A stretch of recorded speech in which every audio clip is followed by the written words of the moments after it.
vivid impression. Materials required: watercolors, color tray or bowls,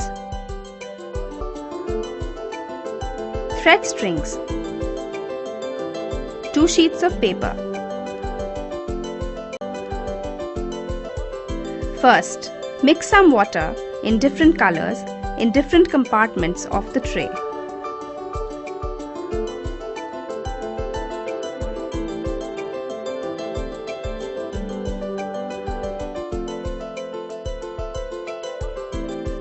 Hold a string of thread and dip its loose end in watercolor.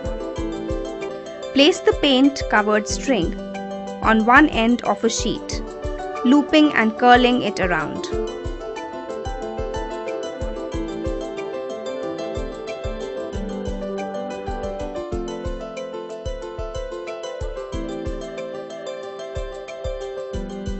Keep the other sheet on it and press it with your palm.